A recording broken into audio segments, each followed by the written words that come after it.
എല്ലാവർക്കും നമസ്കാരം. ഞാൻ doctor Ranjitha. Doctor Ranjitha's wellness clinic, Muttathara, Trivandrum. എന്താണ് ട്രൈഗ്ലിസറൈഡ് കൊഴുപ്പ്? ട്രൈഗ്ലിസറൈഡ് കൊഴുപ്പ് നമുക്ക് എങ്ങനെ കുറയ്ക്കാം എന്നുള്ളതിനെക്കുറിച്ച് നമുക്ക് നോക്കാം.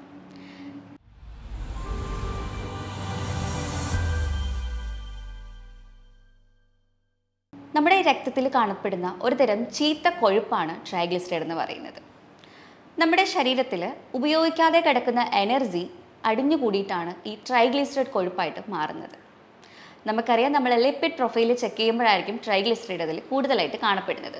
ഇനി ഈ ട്രൈഗ്ലിസറൈഡ് കൂടുതൽ കാണുമ്പോൾ HDL എന്ന് പറയുന്ന ഹൈ ഡെൻസിറ്റി ലിപ്പോപ്രോട്ടീൻ എന്ന് പറയുന്ന നല്ല കൊഴുപ്പ് നിങ്ങൾക്ക് കുറവാണെന്നുണ്ടെങ്കിൽ നിങ്ങളത് കുറച്ചുകൂടെ കെയർ എടുത്ത് ശ്രദ്ധിക്കേണ്ടതാണ്.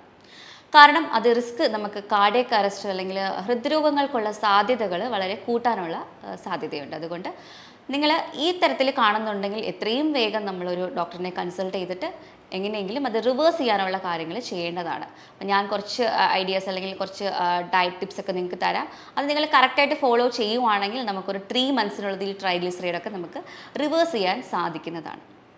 അപ്പോൾ എത്രയാണ് ട്രൈഗ്ലിസറൈഡിൻ്റെ നോർമൽ വാല്യൂ എന്ന് നോക്കിയാലോ? നോർമൽ ഒരാൾക്ക് 150 mg/dl ആയിരിക്കണം നോർമൽ വരാനുള്ളത്. ഇനി 150നും 200നും ഇടയ്ക്കാണ് ഒരു വ്യക്തിക്ക് ട്രൈഗ്ലിസറൈഡ് കൊഴുപ്പെന്നുണ്ടെങ്കിൽ അത് ബോർഡർ ലൈനാണ്. ട്രൈഗ്ലിസറൈഡ് ബോർഡർ ലൈനിൽ കാണുന്നു എന്നാണ് അർത്ഥം. ഇനി 200നും 500നും ഇടയ്ക്കാണ് ട്രൈഗ്ലിസറൈഡ് വാല്യൂ എന്നുണ്ടെങ്കിൽ അത് ഹൈ ആണ്. 500നും കൂടുതലാണ്, 500 mg/dl അധികമാണ് ട്രൈഗ്ലിസറൈഡ് എന്നുണ്ടെങ്കിൽ അത് വളരെ വളരെ ഹൈ ആണ്. അത് നമ്മൾ എന്തായാലും ഒരു സ്റ്റാറ്റിൻ സപ്പോർട്ടൊക്കെ കൂടെ തന്നെ പോയാലേ നമുക്ക് പെട്ടെന്ന് റിവേഴ്സ് ചെയ്യാൻ സാധിക്കുള്ളൂ. കാരണം ഇങ്ങനെ ട്രൈഗ്ലിസറൈഡ് നിന്ന് കഴിഞ്ഞാൽ നമുക്ക് കോംപ്ലിക്കേഷനായിട്ട് ഹൃദ്രോഗം, ഹാർട്ട്, നമുക്കറിയാലോ നമ്മുടെ ധമനികളുടെ സൈഡിലായിരിക്കും ഈ ഒരു ട്രൈഗ്ലിസറൈഡിൻ്റെ ഡെപ്പോസിറ്റ് നടക്കുന്നത്, ഭിത്തികളിലൊക്കെ. അപ്പോൾ റീസെൻറ്റ് സ്റ്റഡീസ് പറയുന്നത് ഈ ഒരു അരിമ്പാറ ഷേപ്പിൽ നമ്മളുടെ ഈ ഒരു ട്രൈഗ്ലിസറൈഡ് അടിഞ്ഞു കൂടുകയാണ് സൈഡ് തോറും.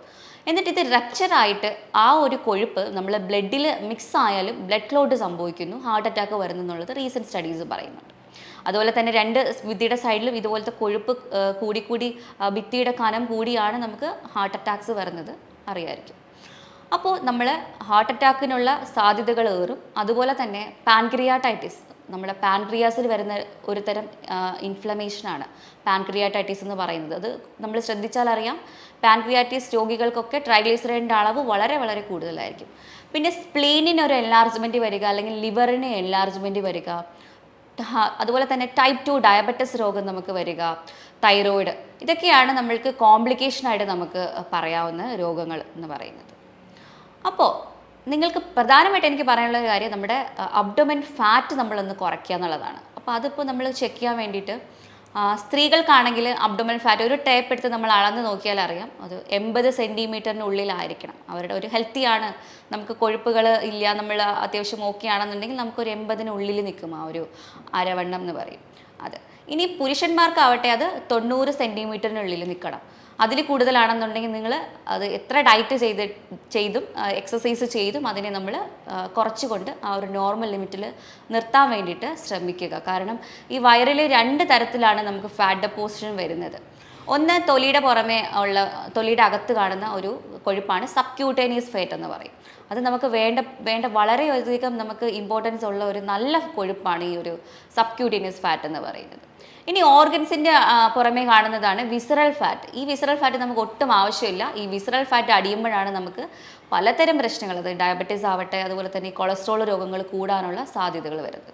അപ്പോൾ നമ്മൾ ഈ ട്രൈഗ്ലിസറൈഡ് കുറയ്ക്കാൻ വേണ്ടിയിട്ട് ശ്രമിക്കുക. അതിന് വേണ്ടിയിട്ടുള്ള ജിം എക്സസൈസുകൾ, അബ്ഡോമൻ കോൺസെൻട്രേറ്റ് ചെയ്തിട്ടുള്ള എക്സസൈസുകളൊക്കെ നമ്മൾ റെഗുലറായിട്ട് പ്രാക്ടീസ് ചെയ്ത് ഒരു നല്ലൊരു ഡയറ്റും കൂടെ പോവുകയാണെങ്കിൽ നമുക്ക് വിസറൽ ഫാറ്റിനെ ഈസി ആയിട്ട് കുറയ്ക്കാൻ സാധിക്കും. അപ്പോൾ ഞാനിതിൻ്റെ കാരണങ്ങൾ എന്തൊക്കെയാണെന്ന് പറയാം. കൂടുതലായിട്ടും ഈ ഒരു കോസസ്, അതായത് നമുക്ക് ട്രൈഗ്ലിസറൈഡ് കൂടാനുള്ള കാരണം ചിലർക്ക് പാരമ്പര്യമായിരിക്കും കേട്ടോ. നമ്മളുടെ വീട്ടിൽ അമ്മയ്ക്കോ അച്ഛനോ ആർക്കെങ്കിലും ഇതുപോലൊരു പാരമ്പര്യം കിടപ്പുണ്ടെങ്കിൽ നമുക്കും അത് വരാനുള്ള സാധ്യത വളരെ കൂടുതലാണ്. പിന്നെ പാരമ്പര്യ രോഗമുള്ളവർക്ക് ചിലർക്ക് നമ്മൾക്ക് എത്ര ഡയറ്റ് നോക്കിയാലും എത്ര എക്സസൈസ് ചെയ്താലും അവർക്ക് ട്രൈഗ്ലിസറൈഡ് കുറയാതെ വരുന്നൊരു കണ്ടീഷൻസ് ഉണ്ട്. അപ്പോൾ അങ്ങനെ ഉണ്ടെങ്കിൽ നമ്മൾ ചെറിയൊരു സ്റ്റാറ്റിൻ സപ്പോർട്ടൊക്കെ കൊടുത്തു പോകാൻ പറയും. അല്ലാന്നുണ്ടെങ്കിൽ നമുക്ക് പൂർണ്ണമായിട്ടും ട്രൈഗ്ലിസറിനെ നല്ല രീതിക്ക് കൺട്രോൾ വയ്ക്കാനും സാധിക്കുന്നതാണ്. പിന്നെ മറ്റൊരു കാരണം, നമുക്ക് ഹൈപ്പോതൈറോയ്ഡ് രോഗം ഉണ്ടെങ്കിൽ, T3 T4 ഹോർമോണിൽ എന്തെങ്കിലും കുറവുണ്ടെങ്കിലും അവർക്ക് ട്രൈഗ്ലിസറൈഡ് കൂടാനുള്ള സാധ്യതകൾ വളരെ കൂടുതലാണ്. അപ്പോൾ നിങ്ങൾക്ക് തൈറോയ്ഡ് രോഗമുണ്ടെങ്കിൽ അത് എന്തായാലും കൺട്രോൾ വയ്ക്കാൻ വേണ്ടിയിട്ട് നിങ്ങൾ ശ്രമിക്കേണ്ടതാണ്. അതുപോലെ തന്നെ പ്രമേഹ രോഗം, നമുക്ക് ഡയബറ്റിസ് ടൈപ്പ് 2 പ്രമേഹ രോഗം ഉണ്ടെങ്കിൽ ഇതുപോലെ തന്നെയാണ് ട്രൈഗ്ലിസറൈഡ് കൊഴുപ്പിൻ്റെ അളവ് കൂടാനായിട്ട് വളരെ സാധ്യതയുണ്ട്. പിന്നെ ഫാറ്റി ലിവർ ഉള്ളവരൊക്കെ വളരെയധികം ശ്രദ്ധിക്കണം. പിന്നെ ചില സ്റ്റിറോയിഡ് ക്രീംസ്, റെറ്റിനോയിഡ് ക്രീംസ് ഒക്കെ ഉപയോഗിക്കുന്നവർക്ക് ട്രൈഗ്ലിസറൈഡ് കൂടി കാണാറുണ്ട്. പിന്നെ ബീറ്റ ബ്ലോക്കേഴ്സ് മരുന്നുകൾ, അതായത് BP കഴിക്കുന്ന ബീറ്റ ബ്ലോക്കേഴ്സ് കഴിക്കുമ്പോഴത്തേക്കും ഇതുപോലെ ട്രൈഗ്ലിസറൈഡ് കൂടാനുള്ള സാധ്യതകളുണ്ട്. അപ്പോൾ നിങ്ങൾ അതൊക്കെ ഒന്ന് നോക്കുക, എന്താണ് നമുക്ക് കാരണം എന്നുള്ളത്. പിന്നെ പുകവലി, മദ്യപാനം അറിയാമായിരിക്കുമല്ലോ, അത് കൂടുതലായിട്ട് പുകവലിയും മദ്യപാനം ഉള്ളവർക്കും ട്രൈഗ്ലിസറൈഡിൻ്റെ അളവ് കൂടാനുള്ള സാധ്യതകൾ വളരെ കൂടുതലാണ്. അപ്പോൾ നമുക്ക് എങ്ങനെ ഈ ട്രൈഗ്ലിസറൈഡ് കൊഴുപ്പ് റിവേഴ്സ് ചെയ്യാം, അല്ലെങ്കിൽ 150-നുള്ളിൽ നിർത്താം എന്നുള്ളതിനെക്കുറിച്ച് നമുക്ക് നോക്കാം. ആദ്യമായിട്ട് നല്ലൊരു ഡയറ്റ് നിങ്ങൾ മെയിൻറ്റെയിൻ ചെയ്യുക.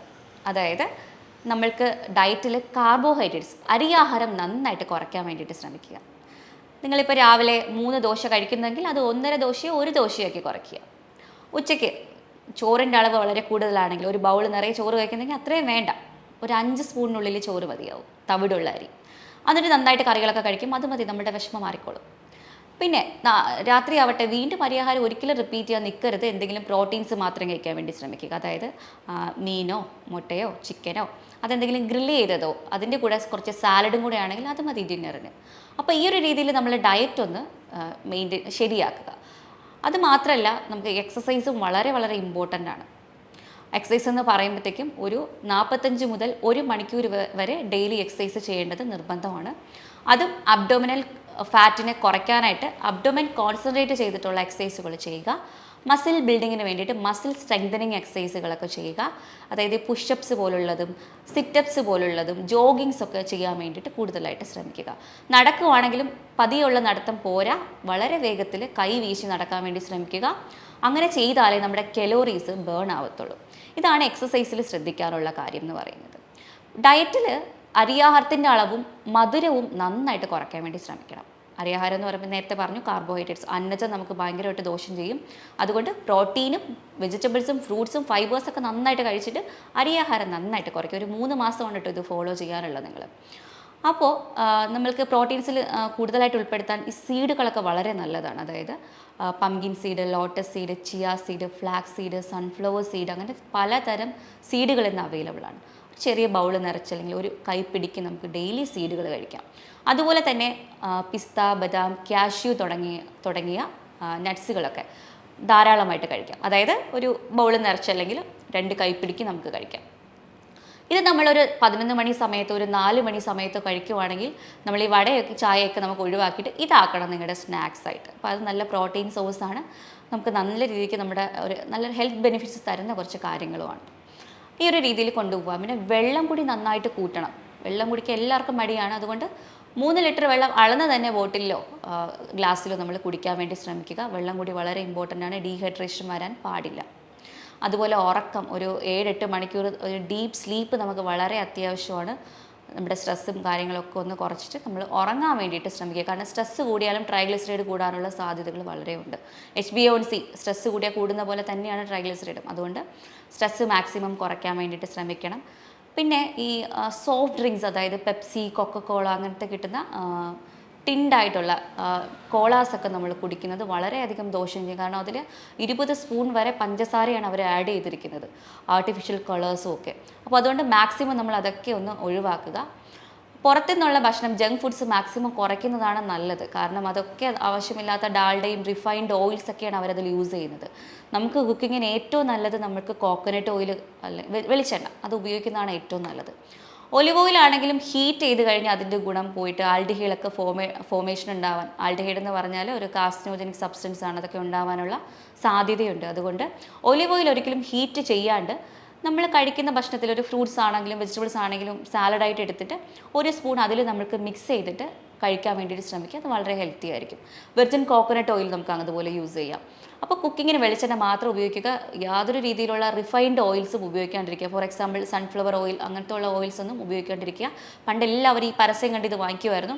അത് നമുക്ക് വളരെയധികം ദോഷം ചെയ്യും. ട്രൈഗ്ലിസറൈഡ് പെട്ടെന്ന് ഉയർത്താനുള്ള സാധ്യതയുണ്ട്. അതുകൊണ്ട് അത് മാക്സിമം ഒഴിവാക്കാൻ വേണ്ടി ശ്രമിക്കുക.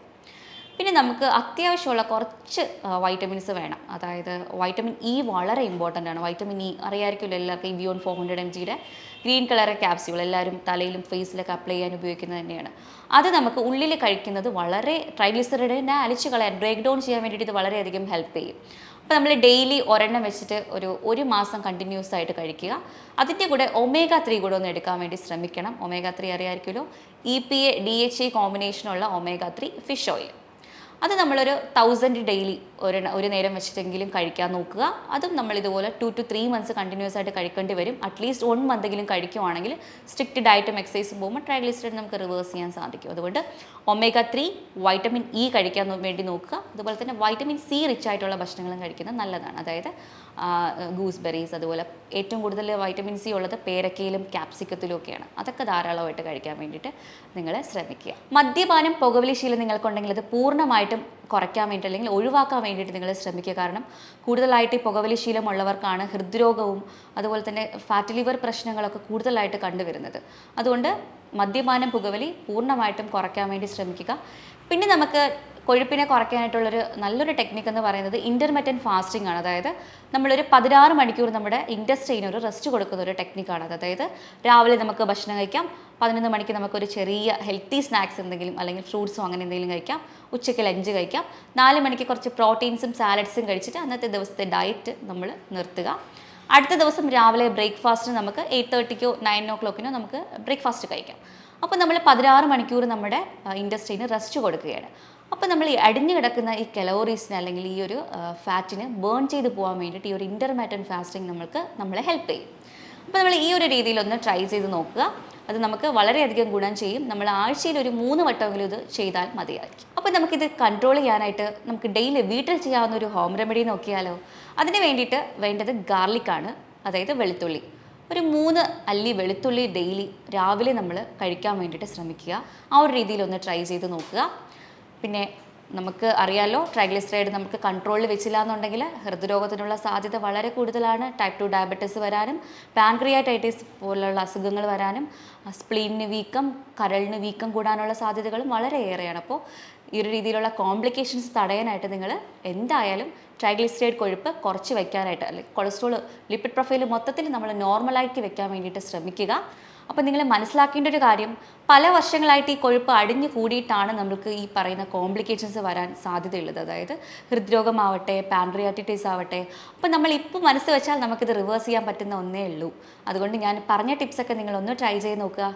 എന്നിട്ടും കൊളസ്ട്രോൾ കൺട്രോളിൽ വന്നില്ല എന്നുണ്ടെങ്കിൽ അത് നമുക്ക് കൂടുതൽ ഇൻവെസ്റ്റിഗേഷൻസ് ഒക്കെ ചെയ്യേണ്ടതായിട്ടുണ്ട്. എക്സ്പേർട്ട് ആയിട്ടുള്ള ഒരു ഡോക്ടറിനെ നിങ്ങൾക്ക് കൺസൾട്ട് ചെയ്യാവുന്നതാണ്. കൂടുതൽ എന്തെങ്കിലും അറിയണമെന്നുണ്ടെങ്കിൽ താഴെ കാണുന്ന നമ്പറിൽ നിങ്ങൾക്ക് കോൺടാക്റ്റ് ചെയ്യാം. അപ്പോൾ മറ്റൊരു വീഡിയോ ആയിട്ട് വീണ്ടും കാണാം. താങ്ക്